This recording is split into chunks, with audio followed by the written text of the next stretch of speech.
Good morning, good afternoon, or good evening, wherever you may be, and whether you're watching live or archived. And welcome to episode number, yes, I'm looking 84 of the Nautel Transmission Talk Tuesday webinar series.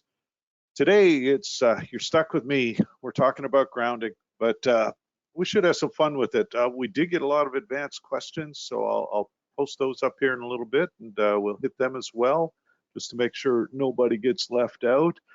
By all means, I see a few folks in the audience that I know as much or more about grounding than I do. So certainly let's try to make this as interactive as we can. A little bit of backstory. This is kind of, I guess, kismet, karmic, poetic justice, could be any of the above. Coincidental more than anything. We select the topics for these sessions usually a month or so ahead of time, sometimes even further out than that. And over the last week or so, if you've been following international news, Nova Scotia has been hit pretty hard with wildfires. Fortunately, we've had a weekend of relatively steady rain that's got things under control. It's looking, there's a silver lining on the horizon that doesn't look like smoke. So we're going to call it a win. Hasn't impacted the factory as far as getting stuff out the door, but you know, when you got folks being displaced, it's not a lot of fun.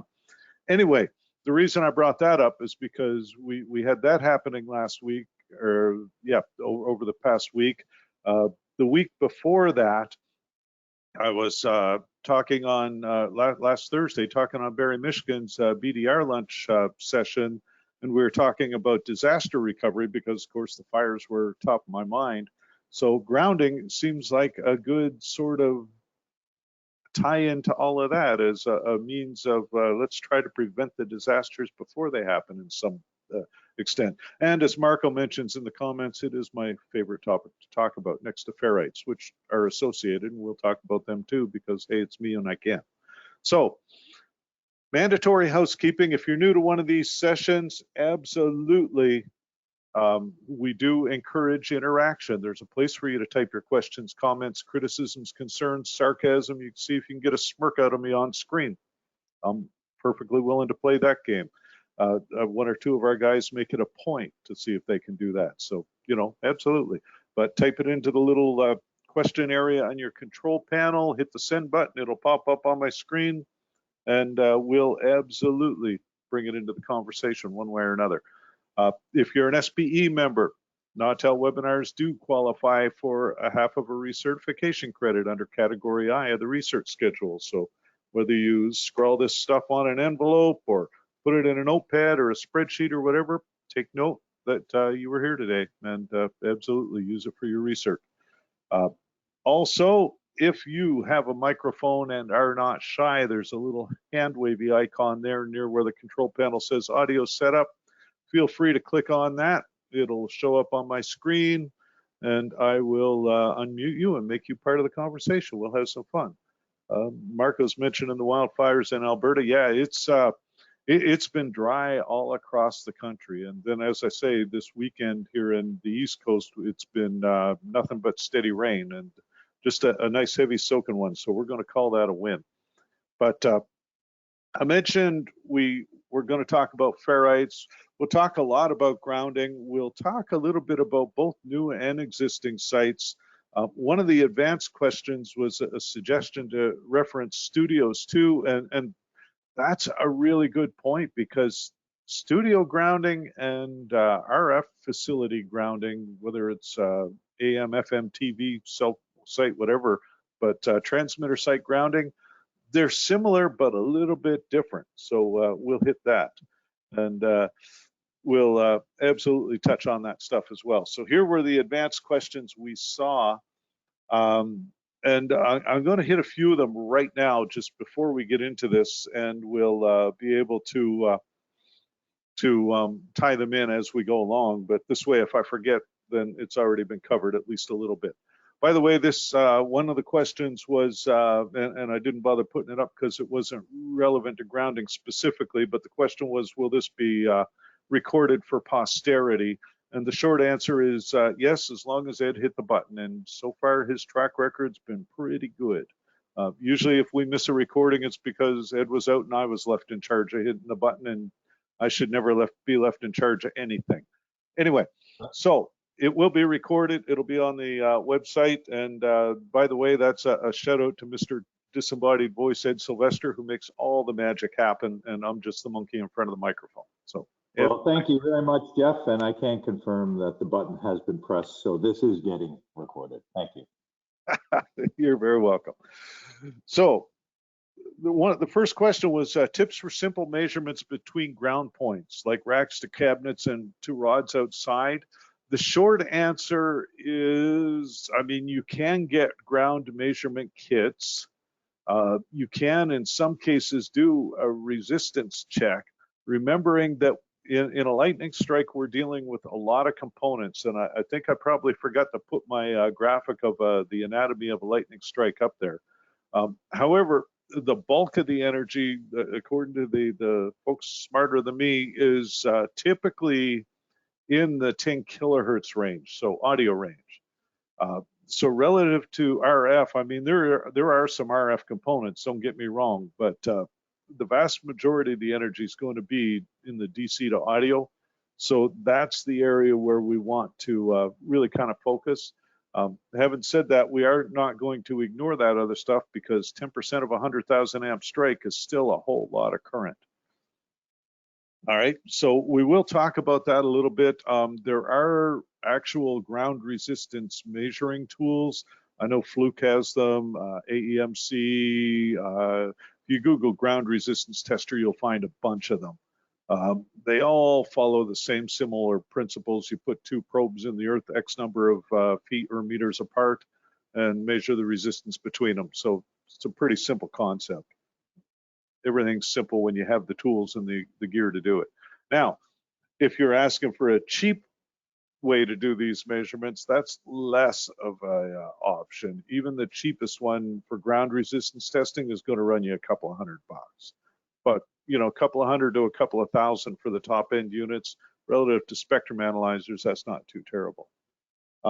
So that ties into the next one. How do you test your ground system to see if it passes? And looking for resistance to earth is one thing, and looking for point-to-point resistance is another. And as I say, point-to-point resistance, you can check a lot of times just with a regular multimeter. Chem rods ever help? Chemical grounds? Absolutely, I think anyway. I'm going to quantify that a bit. If you're in an area like here on the East Coast where it's all granite, or like the one that Jerry mentioned with Micah Peak, where you're up on a mountain that's all not granite, but some other insulator, then a chem rod is going to be of limited value. You're effectively creating an artificial ground in that regard. Like here, I mean, a lot of times the ground system will be somebody stuck a stick of dynamite in a hole, made it a bigger hole, and then filled that full of carbon salt and some kind of backfill material and made a fake ground, if you will. That's not going to be as good as, say, a steel cased well or something drilled down into the water table. So, you know, you're going to vary. Now, if you're on a mountain, drilling into the water table can be a little bit of a challenge. So sometimes you make the best of a bad situation and do what you can with what you got to work with. So yeah, it'll vary.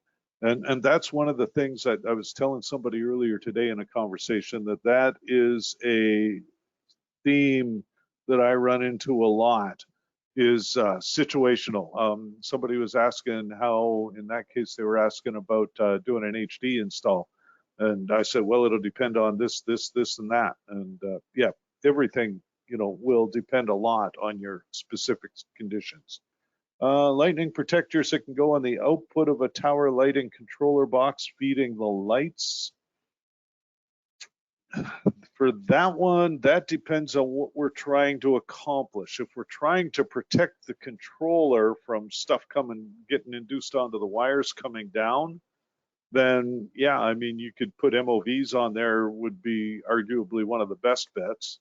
Ferrites in series or series capacitance, again, remembering we're dealing typically, again, not exclusively, but typically with lower frequency components.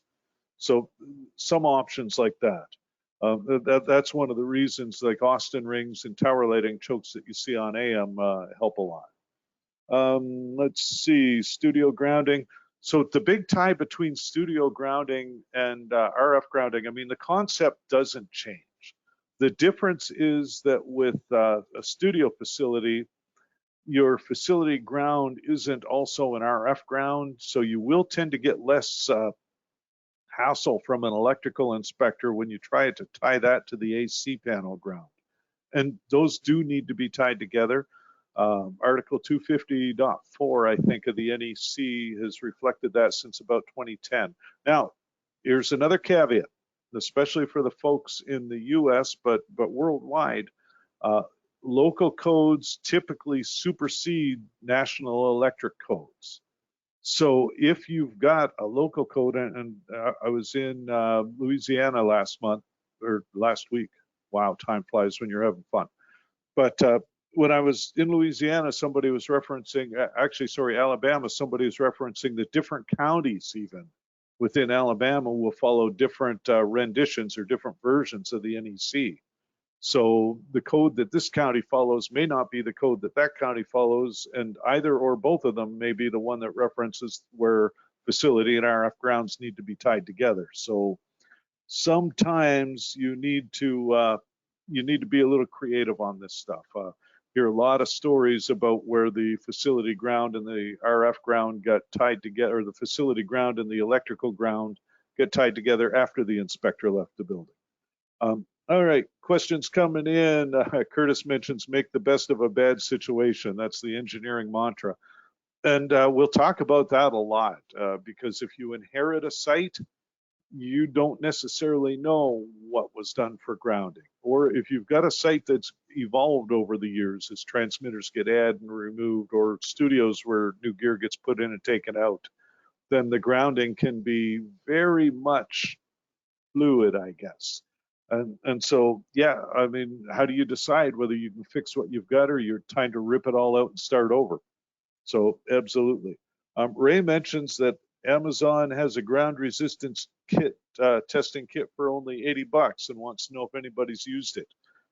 I know I have not, and I will tend to typically stand by my reference that for something like that, something critical like this, I will usually go with an established name, just because if nothing else, I've got somebody I can fall back to for support when it doesn't seem to do what I expect. John mentions they use chem rods a lot. So John, I may grab you a little bit on that. Holy smokes, I just realized the questions have been scrolling by while I've been babbling here. So that's a good thing to reference there. Pat Williams suggests the Mager, which is always a great way to test stuff. I argue that the best way to test things is wait for the first big lightning storm, and that'll be your ultimate test.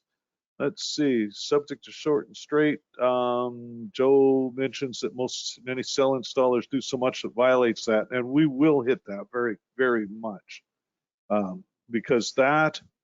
And Joe, for whatever it's worth, most cell installers work with the Motorola R56 reference, and I have a love-hate relationship with it. I use it as a reference guide. It's an excellent document, but a lot of people tend to skim and don't read down to the meat. So yeah, we'll touch on that as well.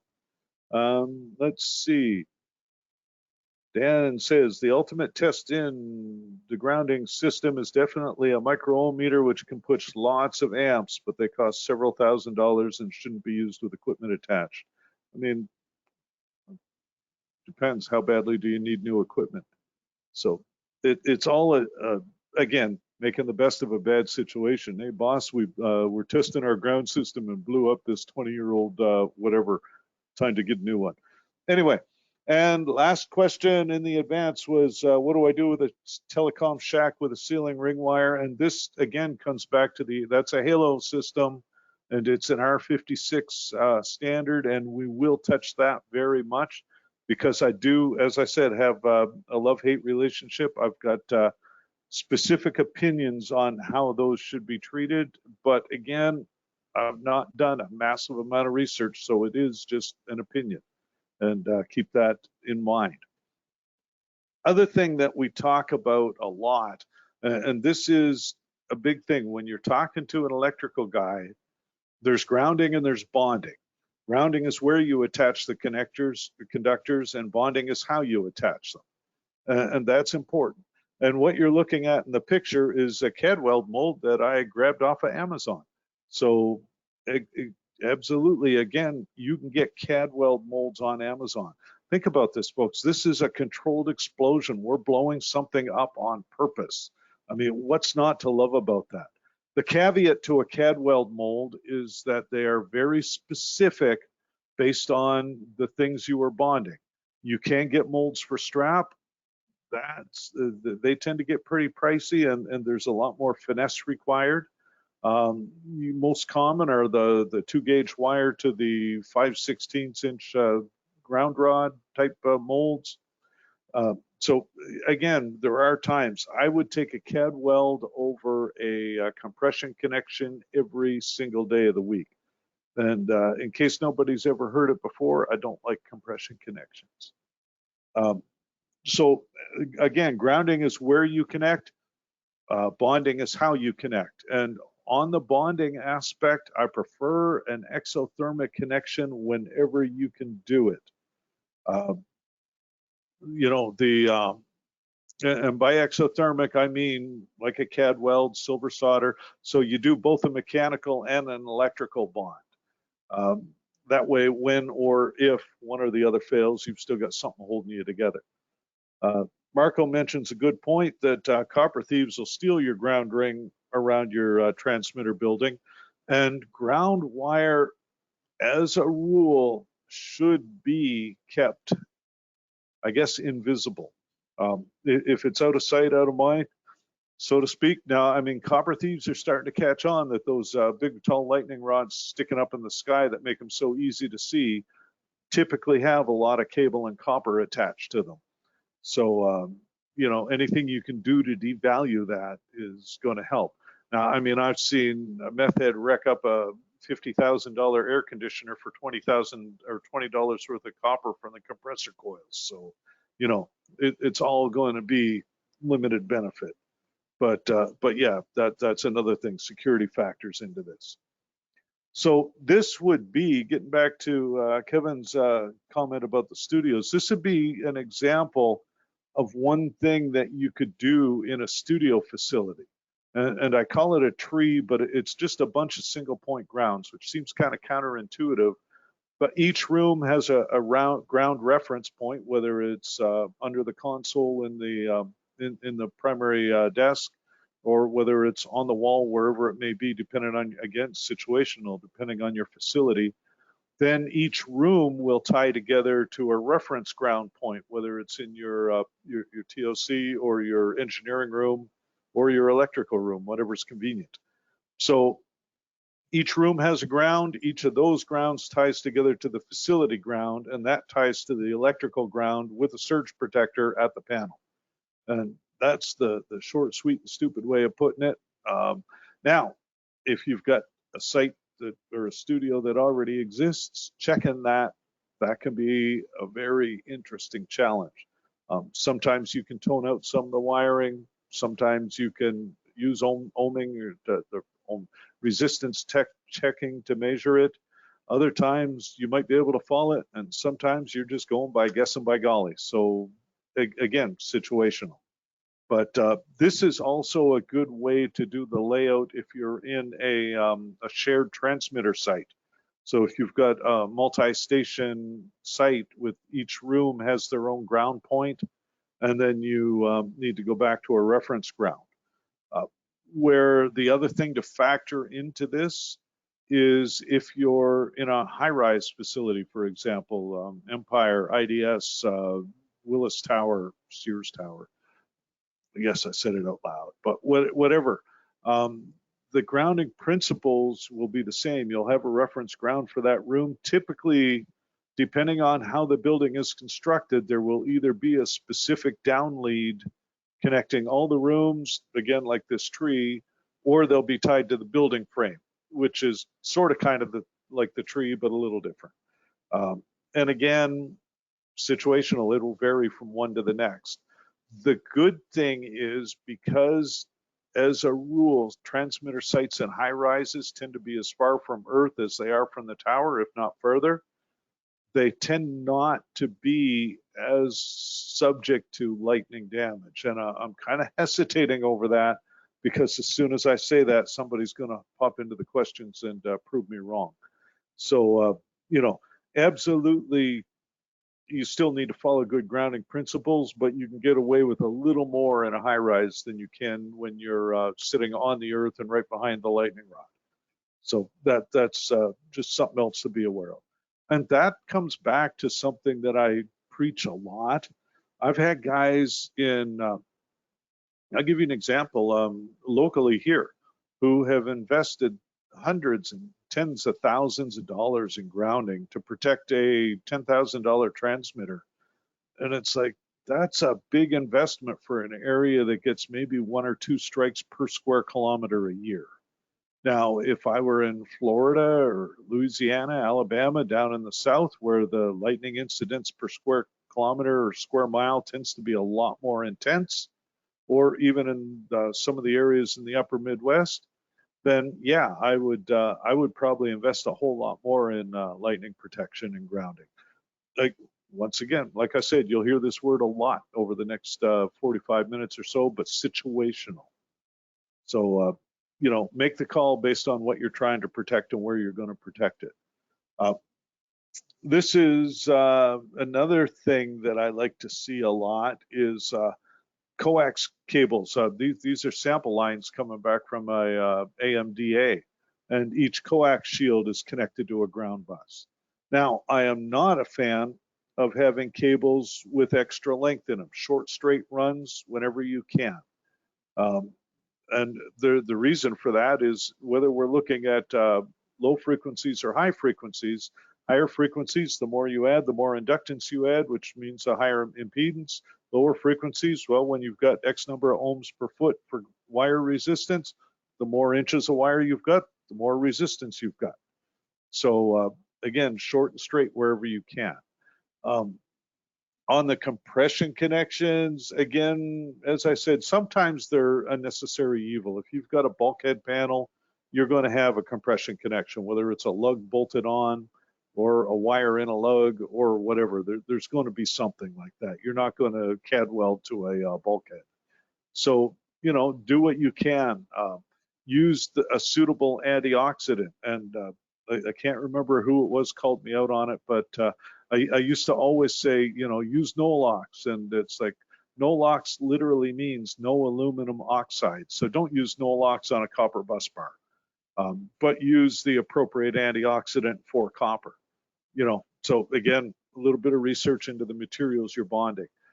If you've got a lug and you don't have the proper crimp tool, and this is important because the proper crimp tool and the die for any specific lug will be designed to displace the maximum amount, if not all of the air in that lug. And I mean, for what we do at Nautel, whenever you see a crimp lug, that's a hydraulic crimp tool with a die in it that is air powered and, more than a couple of dollars a pop. So this isn't something you're going to typically grab at Ace Hardware or at Lowe's. And you need to accommodate for that. So in that case, especially if I'm not using really heavy gauge wire, I'll usually crimp it with what I've got to get the best crimp I can, and then solder it to try to displace the oxygen or the air in general. And the reason for displacing the air is twofold. Number one, if there's air there, there will be moisture there, which means that oxidation can happen, which reduces the effectiveness.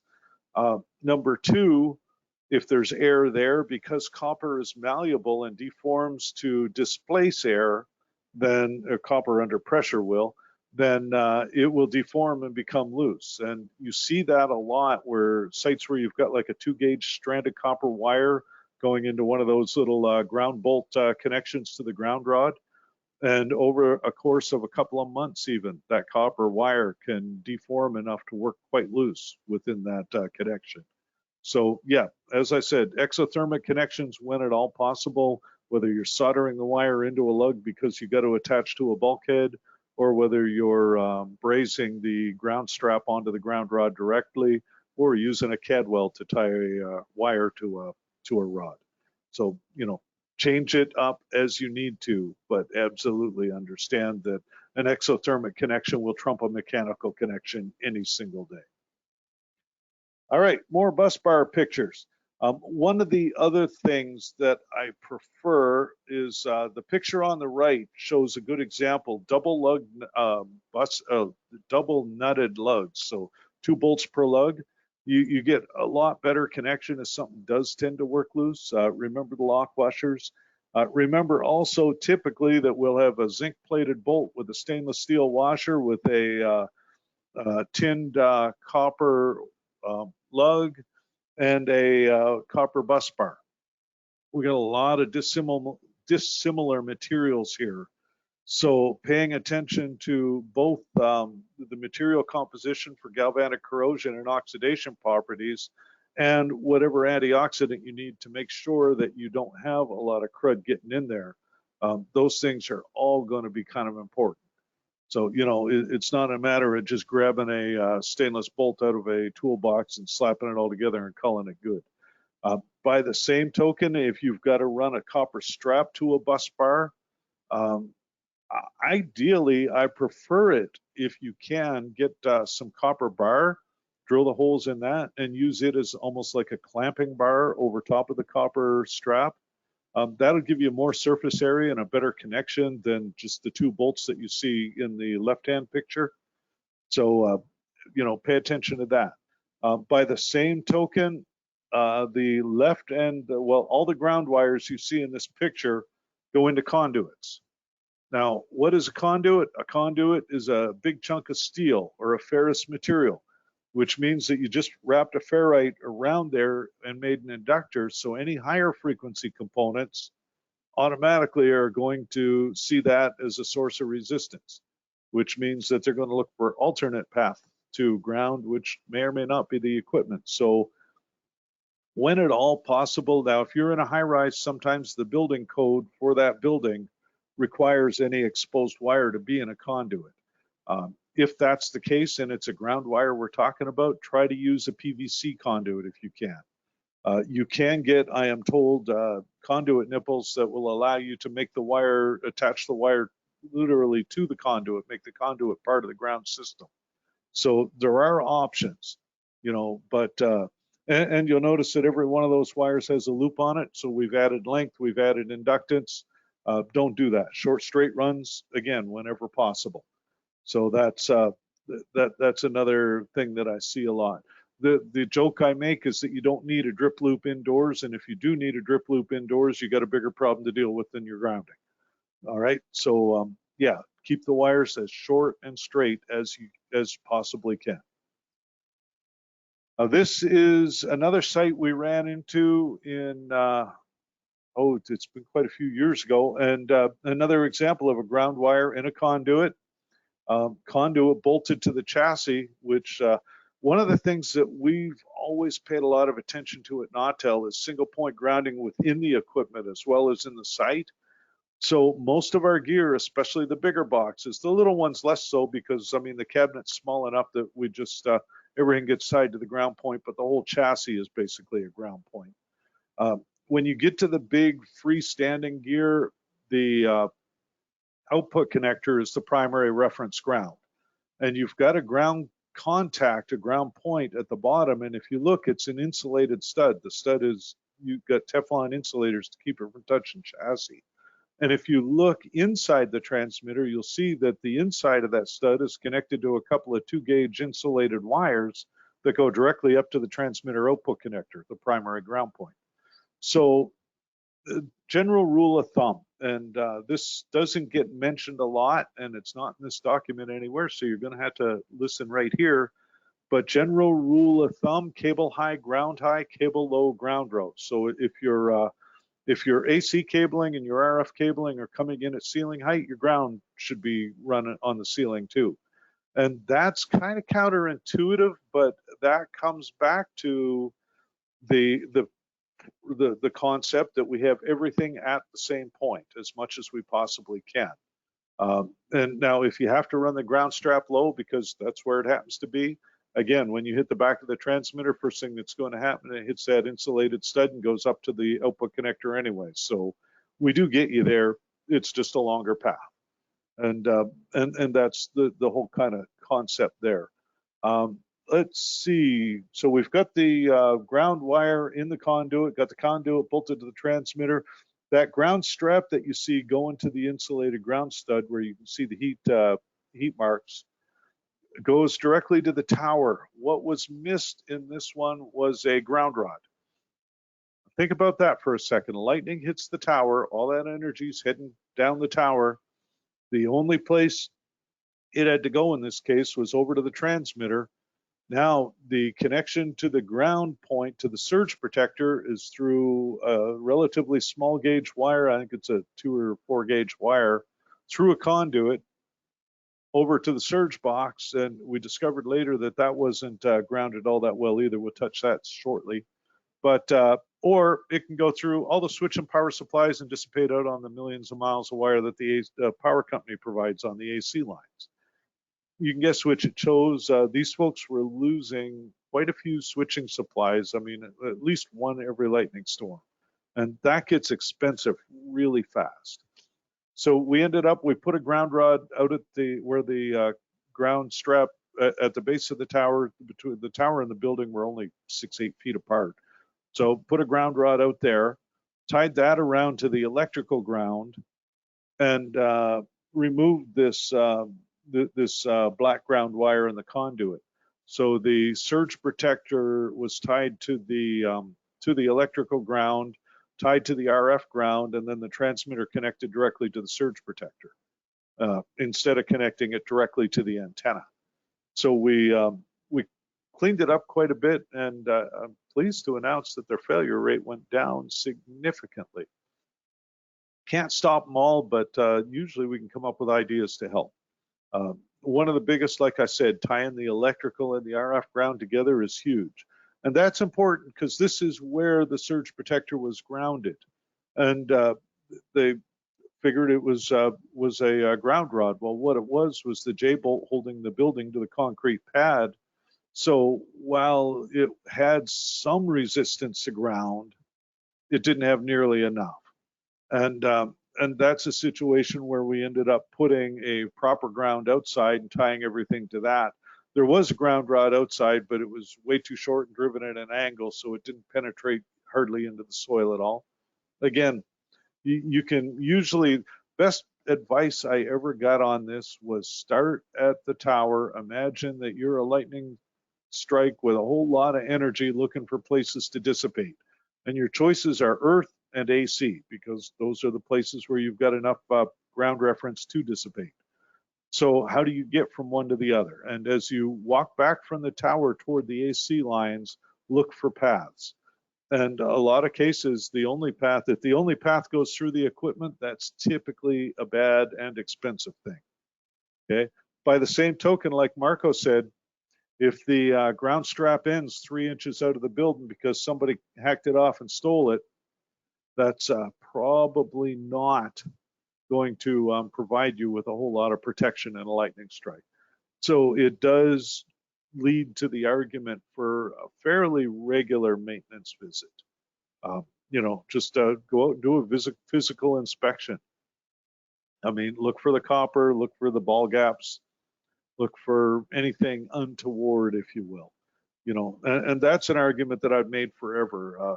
People are like, oh yeah, the stuff built now, anybody can, station manager can swap out a module. We don't need the engineers. And it's like, you need somebody educated with an eye to this stuff to go out and look at it. I mean, it's still high power, high voltage, high current. So yeah, we'll always need the guys to fix it. All right, ground rods. Something else I see a lot is that ground rods will be put too close together. And this is something that we really try to, I mean, too close together is it doesn't do any harm, but it's limited benefit. I mean, the effective area around a ground rod is about the length of the rod, a little more. So if you've got a 10-foot rod, and this is referring to the amount underground, if you got a 10-foot rod that's only driven 2 feet into the ground with 8 feet above the surface, then it's a 2-foot ground rod. So look at the amount underground, but the amount underground, take that length, and that's plus, say, 10% is your effective radius. So if I've got two 10-foot ground rods, I can put them about 22 feet apart and be just as effective as if I had four 10-foot ground rods 5 feet apart. So again, don't waste a lot of money on ground rods and driving them into the earth if you don't need to. Just size it appropriately. Definitely, again, CAD weld them whenever you possibly can. And I like copper clad steel because it's a little more rigid, and if it's stamped accordingly, the chances of getting yanked out by somebody in a pickup truck with a meth habit are still pretty high. But at that point, maybe they look at it and leave it. Maybe they don't. I don't know. All right, ferrites. Talk about them a lot. Like I said, there is a higher frequency component. These are good for counteracting that. I mean, I'm sure we've all used ferrite clamps for RFI situations where you got some radio interference, the AM getting into the FM audio and vice versa, or into somebody's cell phone or telephone cordless phone at their house near the transmitter site.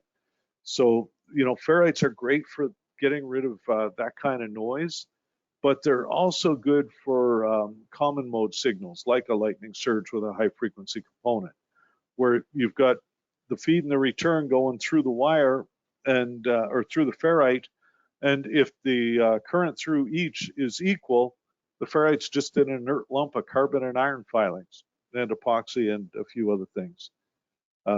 Curtis says that the meth head already sold his truck for meth. Well, okay, you got a point there, but hey, even if he's walking, he can still figure out a way to get out. It's amazing how much work these folks will put into stealing something.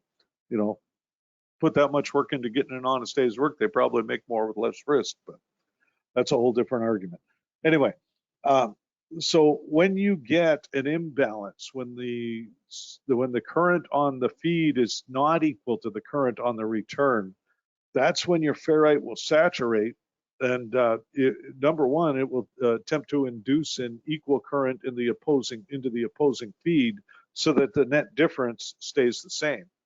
Well, near zero is what we're shooting for, and this comes back to Kirchhoff's laws: incident and return. The current going into a system got to equal the current coming out. So this is one of the things that ferrites do come in handy for. On their own, they're not going to solve the problem. If you've got a lightning type problem, then ferrites on their own aren't going to fix it. A ferrite in conjunction with proper single point grounding and a properly installed surge protector can make a difference. And we'll talk about why it's critical. I've run into a lot of conversations where somebody'd say, yeah, price of doing business in the South, we get a lot of lightning failures. And it's like, if you're getting a lot of lightning failures, then it's time to assess the grounding. I mean, yeah, we've still got a big old lightning rod out there, and you're not going to outrun all of the energy because it is a voltage divider game we're playing.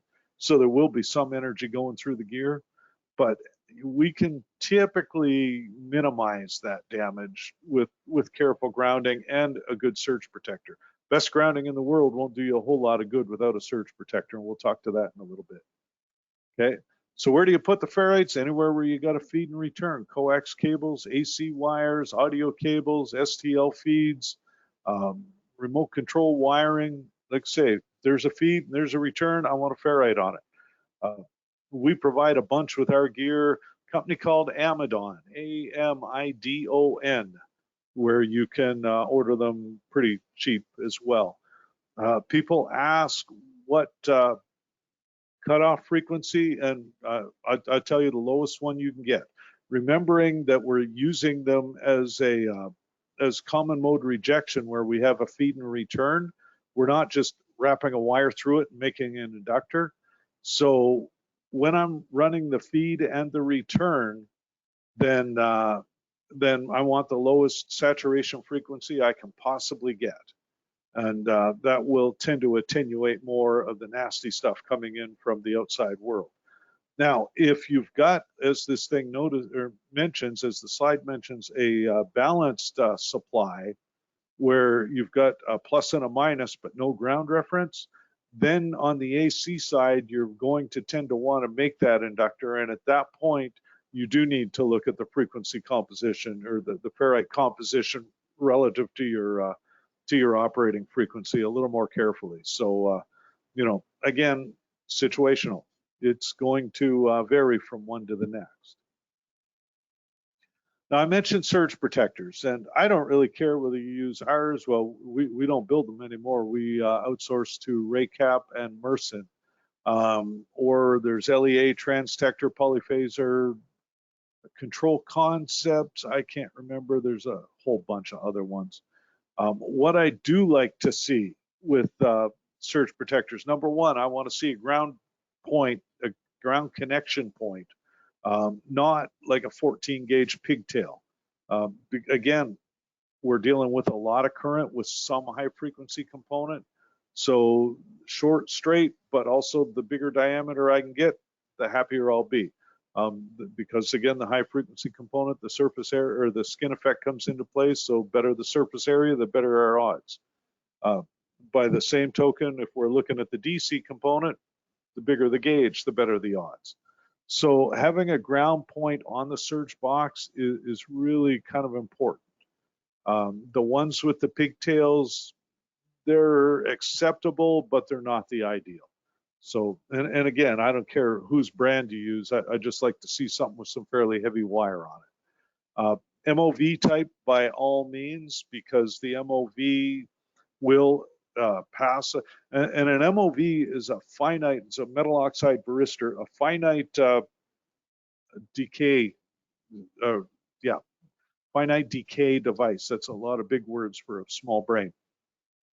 But it will absorb X number of joules of energy.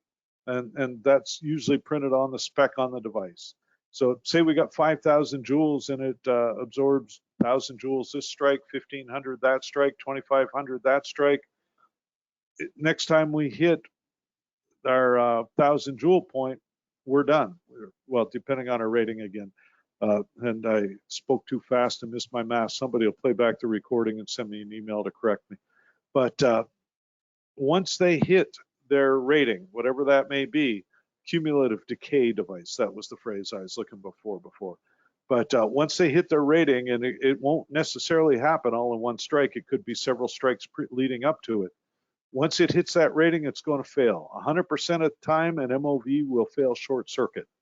And typically they go from phase to ground. So when it fails short circuit, you better have a fuse in series, or very loud and percussive things will happen. MOVs, when they fail short, if you don't have them fused, then they'll fail open very violently. And we've got a surge box. I think it may have finally succumbed to a cleaning purge, but we had one that somebody had replaced the fuses with bolts. I don't know exactly what the resistance is or the current rating of a 14 millimeter bolt, but I know it's a lot more than 40 amps. So yeah, not recommended. By the same token, somebody on Facebook posted one today at a fuse box with the fuse that obviously failed and been replaced with a 22 caliber bullet. And I said it's the audible indicator fuse. When it blows, you know. Not recommended to do that either, by the way. The price of bullets, you wouldn't want to waste the money when fuses are so much cheaper, but that's a whole different discussion. So again, MOV type surge box, you ideally, as a rule, are going to want this as close as possible to the main electrical entrance. Now, in a shared site, you don't always have that option. William mentions in the comments there's a good Mythbusters episode where they replace the fuses with 22s. So I know I'll be Googling that after this. Let's see. For VHF transmitters, always been concerned about getting standing waves on the ground system. How can I minimize the effect of standing waves on ground system for VHF, naturally, I would think shortest length ground line, copper strap, most desirable. So with the concept of standing wave on ground, as a rule, I mean, depending on the wavelength of the conductor, it's typically not going to be an issue. You can get some induction that way, but if your ground is properly bonded, that shouldn't be an issue. Um, you know, as far as induced wave onto the ground system. If you're now where you can see a lot of RF on in the ground system, quote unquote ground system, is on the neutral wire of an AC circuit. And theoretically, those are bonded to ground at the building entrance. Realistically, not nearly as much as they should be. And that's always a good thing to have the electrician inspect anytime you've got them out doing some work, is to make sure that your neutral and ground are bonded at the pole or the pad coming into the building. They should not be bonded in the electrical panel, and I see that way more than I should as well. Actually, Dan, that was you and I talking about that last week, I think, if I remember correctly. So, yeah, if you're getting an issue with RF on the ground system, then there's something else going on, and that invokes a whole different discussion. And that's one I'd like to have, but I'm not sure exactly if it's relevant to this. But Keith, shoot me an email because I'd like to discuss that in a little more detail. That's again, that's I want to be sure I got my head wrapped around it before I try to address it too carefully. Again, on the MOV, make sure that you've got a good ground connection. Like I said, try to keep it, I like them as close to the mains panel as I can. In a multi-site building, that may be where the electrical enters for your particular room, as opposed to back to the building ground. You kind of had to rely on the site caretaker at that point. And in that case, wherever possible, I try to treat my own particular room as an independent facility.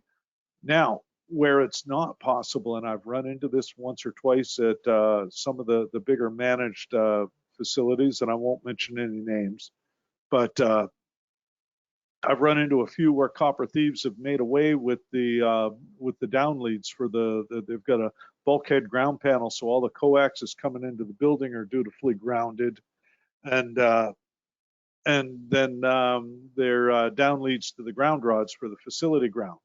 And that's all fine until the meth heads steal the down leads. And I've got one where I saw it a couple of years ago, reported it to somebody at the company in question, and a couple of years later, it still looks the same. Doug has asked, is there a single document that references the documents you've referred to? So, no. No and yes. There are a couple of documents referring to grounding principles, and I will link references to the two most common ones in a couple of slides. But they're, I mean, I like our paper on grounding for transmitter sites, and a lot of what you're seeing here is referred to or is stolen from that paper. It's not plagiarized if it's the same company, right? Anyway, so yeah, I like that one. I referenced the Motorola R56 standard, and I will show a link later where you can find it, or you can just Google Motorola R56, and you'll find the PDF in a couple of different download sites. The R56 standard, as with referenced before regarding the halo ground, is okay, but it assumes a fairly constant or consistent level of education that I don't always see. So I want to address that in a bit when we get to sites and fix it. Of course, I'm going on here. It is 1:52, and we're just getting warmed up. We're getting to the how to fix an existing site, but odds are we're going to run a little past the top of the hour. If we do, then you got my apologies, but I'm going to keep going. This will be recorded. As I said, Mr. Ed has pressed the record button, so you'll be able to find it on our website. And I believe, although I'm not certain, that anybody registered automatically gets a link. If they don't, just go to the resources tab on our website and go to webinars. All right, moving on. So almost every transmitter site out there is built wrong. And by built wrong, we put the AC on one end, we put the lightning rod at the other end, and we hang all the equipment in the middle. And that can be a challenge. And this is where we get into things like our lightning protection document, like the Motorola R56 standard, and ways to help minimize that damage as much as you can.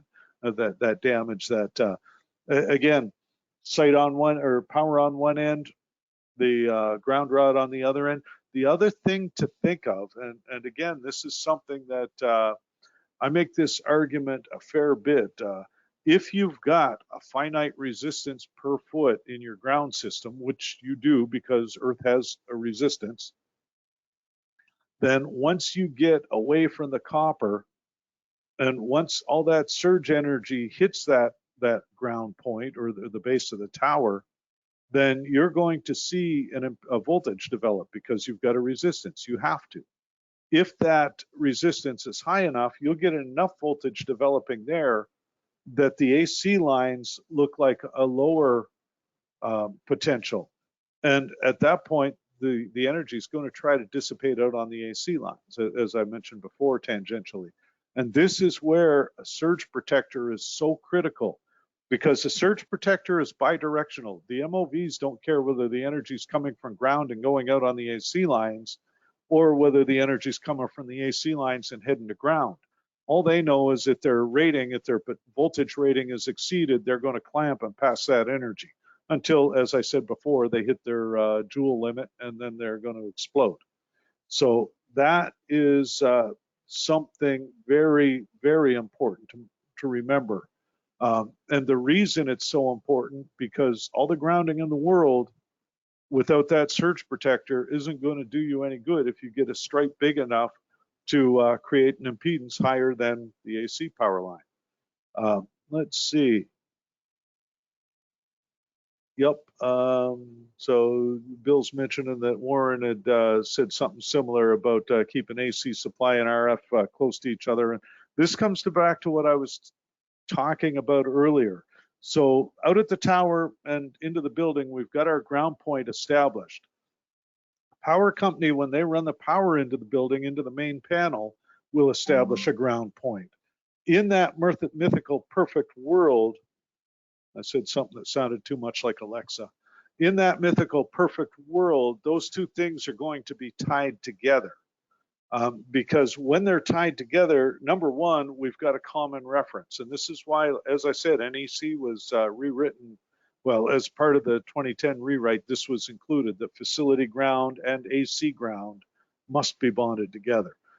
Because when we've got a common reference point, then we can we can control the current flow a whole lot better.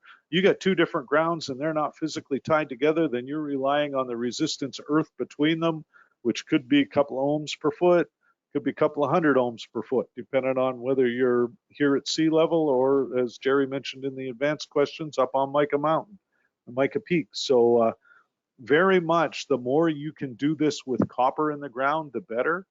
But there is a point of diminishing returns. Copper is not inexpensive. So tying things together with short straight runs and installing surge protector, you'll go a long way. Like I said, at that point, the ferrites are just insurance. For the little bit of stray current that does go that way, they'll help to block it. So that's kind of the point here, is doing this. Let's see. So Ray is asking about Henry Engineering uses they've got a surge protector, and I forget what it's called, but it's somebody will remind me in the comments. Anyway, yeah, Henry Engineering. Oh, power clamp, I think, if I remember right. And it's just got a little less delta between operating voltage and clamping voltage. And again, that's something else to think about when you're buying MOVs, is if you're putting an MOV to an AC line, you want it configured to clamp fairly close to your operating voltage. If you got a 208 volt supply, 250 volt is good clamping voltage. If you got 240, 250 can be a little too close sometimes. There's always the chance on a little bit of a power surge that, or if a load comes off the line downstream, that you could get up into that range. So typically on a Delta, you'll see like a 275 volt clamp, depending again on the specific manufacturer. So just something to pay attention to. What little I do know about the power clamp, and I'll be the first to admit that I know very little. It's obviously not something that we typically run with. It seems like a good device. I've seen a lot of talk about folks touting chem rods, and we mentioned that in the advanced questions. And as I say, as a way of reducing the overall resistance of Earth at the point you're at, they're a good thing, but they still really do kind of rely on having a connection to the water table, to Earth.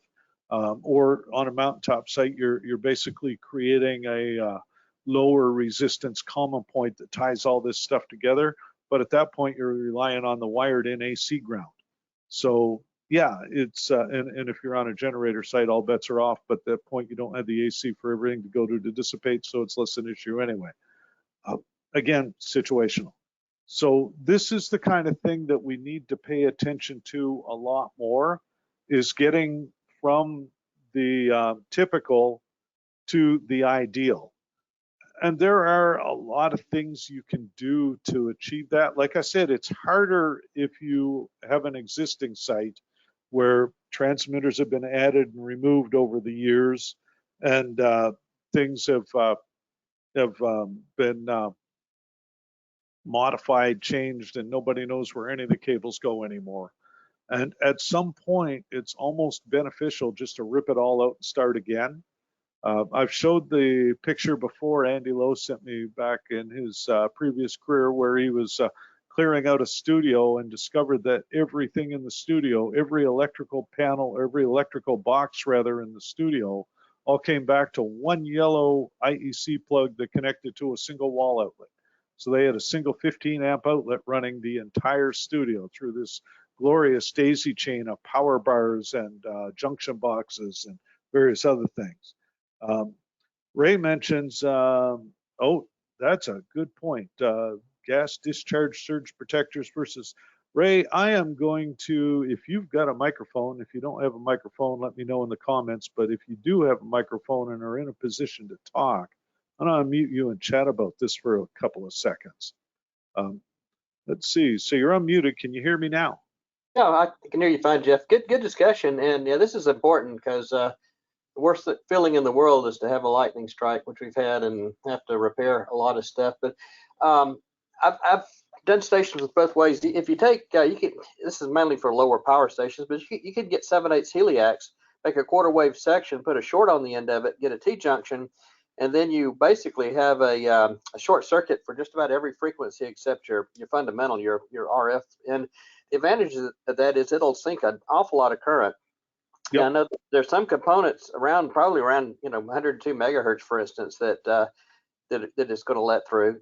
Then we debate that versus good gas discharge devices too, which you can get those in 7/8 10, and so right. I don't know if you've got a then you got the rise time, but theoretically those probably work over all frequencies, but you do have the rise time situation with that. So I don't know if you've got an opinion on that. So let's hit that as two things, and I'm going to leave you unmuted because we can make it a conversation.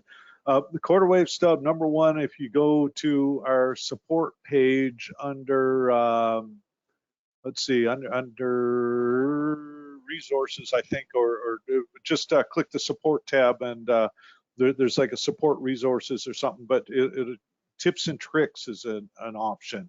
And it goes back to the tips articles that I write. And a bunch of years ago, I wrote one on how to build a quarter wave stub. I mean, all you got to do is look at the velocity factor of whatever you're building it out of, and the physical length. So yeah, it's easy to do.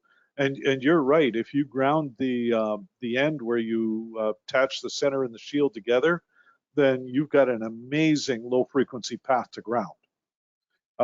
The gas discharge is great because it doesn't care. It just looks at peak voltage, and if you exceed it, it fires and discharges everything to ground. And polyphaser, for what it's worth, I just found this out, and I know Dan's online, but he showed me a picture of one. It wasn't Dan. Damn it! Now I'm having a brain fart. But anyway, saw a picture of one that did a great job of doing just that. And it was only rated for 500 watts, but that was 500 watts at multiple gigahertz. So for a kilowatt site, worked like a champ. Now let's see, Ray. The question I've got: what do you use for gas discharge? Because I know polyphaser is about the only one I'm aware of. Okay. Mine. I've been buying some from Times Microwave. They make one in 7/16 DIN connectors. It's higher power, because that was the and they work well. Oh, and another comment about the quarter wave. If you're clever, you can actually match your antenna in a fine-tuned way. So if you've got a VSWR of say 1.1 to 1, you can do it either empirically, or I take a network analyzer and actually measure the complex impedance, and then you can actually design that quarter wave stub a little bit, different than a quarter wave. You can match the impedance down to almost zero, so you can make it do double duty. And I've seen a company in some of the trade magazines, they actually sell these things now too. That is Zenirad, Xenirad. Fred Francis designs them, and the ones he builds are broadband. So they're well, I say broadband. That's not accurate. They're tunable, so you can tune them for any frequency within your broadcast band. So, yep, absolutely. And I'm pretty sure you can get those from BGS, Broadcasters General Store. So, yep, no, that's a good point as well, Ray. Those are a really good deal. And what was the company again? Times Microwave for the surge protectors? Yeah, Times Microwave. They make a good gas discharge device that's 7/16 DIN. I mean, you're not going to get one for 20 kilowatts, but you can get one for a kilowatt or 2 kilowatt, maybe at least a kilowatt. I've used them up to a kilowatt, but yeah, they're good things. They got replaceable elements, and use those. Times Microwave. The same people that make the coax, the coax, like LMR 600, 900. Right. So good. All right, excellent. Well, thank you very, very much for that. Oh, there it is. Matt Golston. Yes, thanks. Dan's in the comments and reminding me that it was Matt Golston that showed me the polyphaser protector. And I say the polyphaser, it was rated at 500 watts, but that was at several gigahertz. So it broadcast at VHF. It would work great up to a kilowatt. All right. Thanks very much, Ray. I appreciate the info. All righty. And let's see, David mentions had a 1,000-foot tower getting hit often, put a quarter wave stub in line and haven't had a problem since. And yeah, so the DC path to ground, and I mean, we tend to recommend it quite a bit. I've seen situations where hybrid combined transmitters will have one point that electrically shows up near the output of the transmitter. So yeah, the quarter wave stub is a fast and easy solution for that kind of problem. All right, let's see. Improving layout. That's where we were when I wandered off the path. Like I said, we're a little past the top of the hour. We won't be too much longer today, but I wanted to touch this a little. One of the things you can do, and coming back to what was mentioned earlier, that let's see, Bill was saying Warren had mentioned, was that bringing the electrical and the RF grounds together, rerouting the coax sometimes will help. So instead of grounding the coax shield where it comes into the building, reroute it over toward the electrical panel, put your reference ground at that point, and then ground your coax shield there. Again, keeping those runs short and straight as possible. A couple of benefits to that. Number one, by lengthening the coax, you will increase the resistance between the transmitter and the outside world. So that's beneficial. And number two, as shown in the picture, it puts the ground point closer. And that would be, let's see if I can figure out a way to get the, I'm going to do this and mess it up, but there we go. So right here where the shield of the coax comes in. And then, of course, we've got the ferrites on both the electrical wire and on the RF wire. And you notice here that we did not follow the ground high, cable high principle. Although the ground and the AC are low, the RF is high. So forgive me for that. It was, I think I did that drawing, so I know who to blame. Now, this is a good picture too to look at. Like you see here, we've got a ground ring outside the building with rods at each corner. And again, depending on the rod length and that electrode interface hemisphere we referenced before, as well as the tie to the antenna ground and the electrical ground. So it all comes together to that ring. If you have a halo ground where you've got the ring around the roof of the building on the inside, and then 4 down leads going out, my preference is to remove 3 of those down leads and plug the holes and only use 1. But if you're in a site where you don't have control or all 4 are connected, make sure there is a perimeter ring tying them all together outside. Remember that copper strap has a resistance of about 0.016 ohms per foot, depending, of course, on the size of the strap.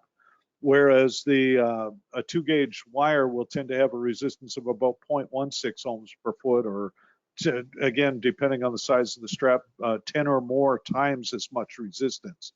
And when you're playing a matter of degree with a voltage divider, the lower you can get that resistance, the better. So by all means, strap wherever you possibly can.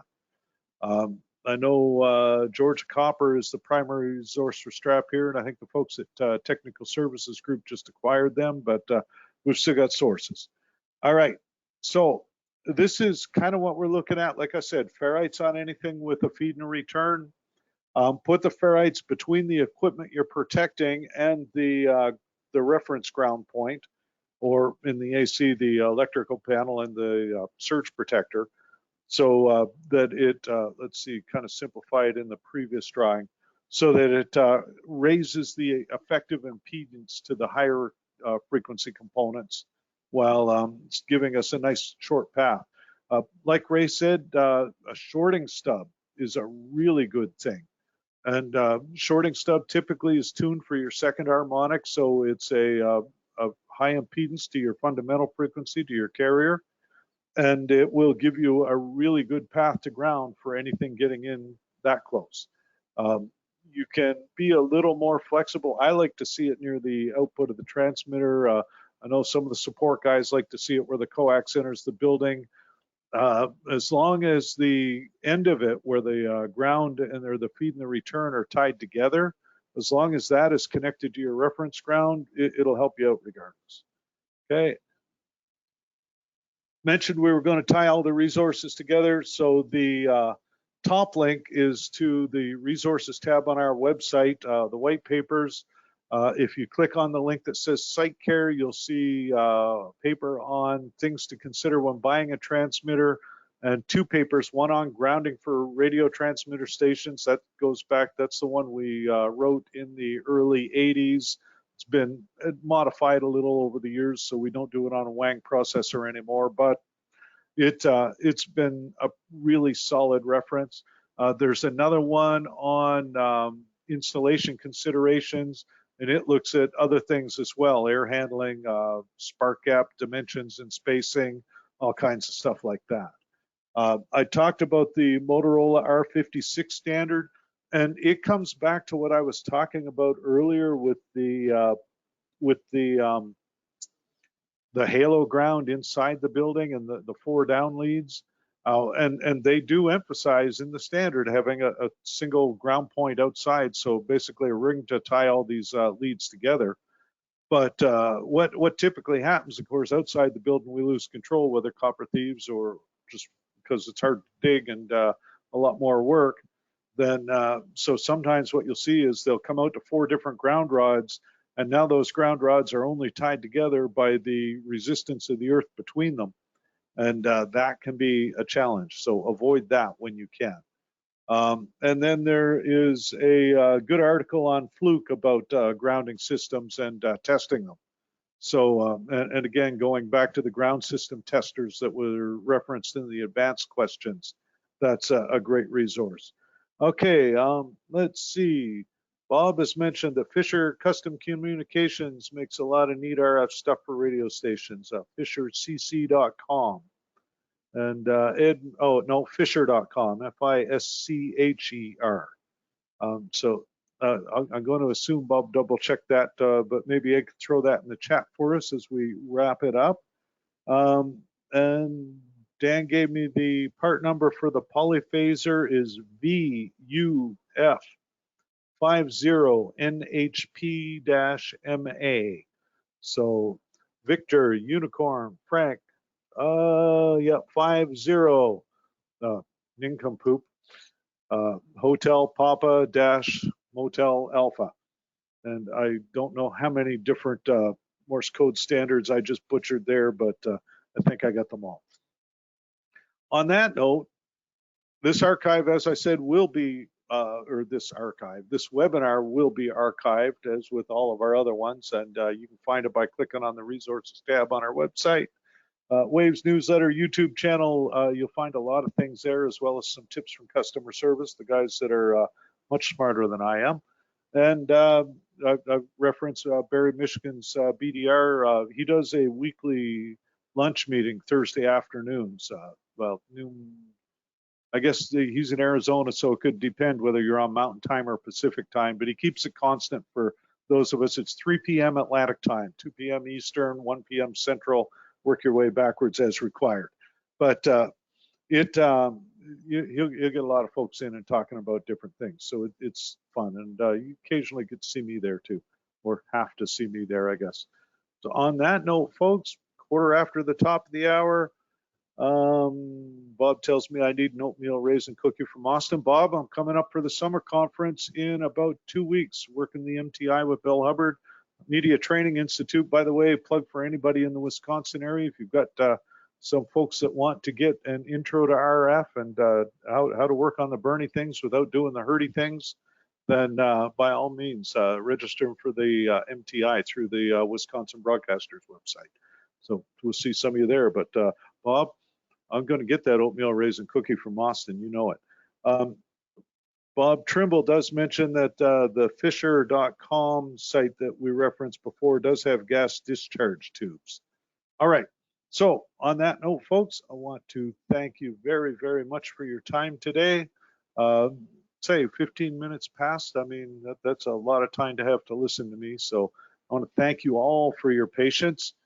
And anybody's got any questions, comments, criticisms, concerns, by all means, fill out the survey. Tell me where I sucked. Tell me what we could have done better. Tell me what we did right. We do, and give us, by all means, give us any suggestions for future things you'd like to have covered or covered in more detail, because this is how we tailor these sessions. On that note, folks, thanks very much. Have a great week, and we'll see you. I think we're back again in 2 weeks. I thought I saw something about something. I'm going to have to find somebody smarter than me to talk about, but that's not unusual. Thanks very much. Have a great time. We'll see you next time. Bye now.